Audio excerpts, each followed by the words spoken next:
পরিবেশ ও পানি সম্পদ উপদেষ্টা সৈয়দা রিজওয়ানা হাসান বলেছেন, বন্যা বা প্রাকৃতিক দুর্যোগ মোকাবেলা করতে হলে অভিন্ন নদীর পানি ব্যবস্থাপনায় আঞ্চলিক সমাধানে গুরুত্ব দিতে হবে।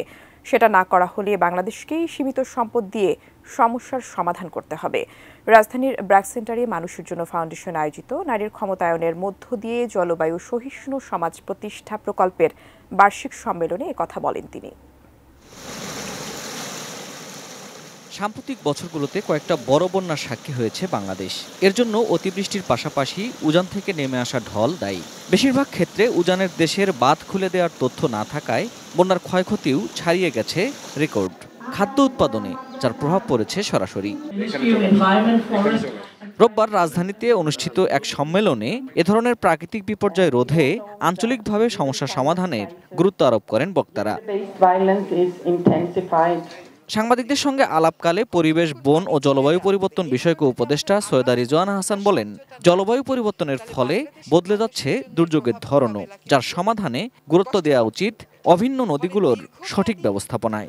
সানবিট সব দিবে সামাল। সানবিট ম্যাজিক প্রেস ডিশওয়াশিং এর মাথা ঘোরানো সলিউশন।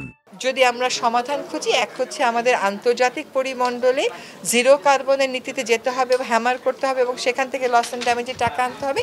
আর আঞ্চলিক পর্যায়েও আমাদের উজানের দেশ এবং ভাটির দেশকে একসাথে এসে অভিন্ন জলরাশির পানি ব্যবস্থাপনার বিষয়ে অবশ্যই সব দেশের জনগণের স্বার্থকে বিবেচনা করে সিদ্ধান্তে যেতে হবে। উপদেষ্টা আরও বলেন, জলবায়ু পরিবর্তনের চ্যালেঞ্জ মোকাবেলায় উন্নত দেশ থেকে পর্যাপ্ত ক্ষতিপূরণ না দেওয়ায় বড় উদ্যোগগুলো সময় মতো নেওয়া যায় না। প্রাকৃতিক বিপর্যয়গুলোতে বাজারে যেন খাদ্যের ঘাটতি না হয় সেই ব্যবস্থা সরকার নিচ্ছে। একটা করে বিপর্যয় আসছে, আমরা বাড়তি ব্যবস্থা নিচ্ছি। বাংলাদেশের সীমিত স্বার্থ এবং প্রযুক্তিগত জ্ঞান দিয়ে এই বিপদগুলো মোকাবেলা করা আমাদের জন্য কষ্টসাধ্য হয়ে যাবে।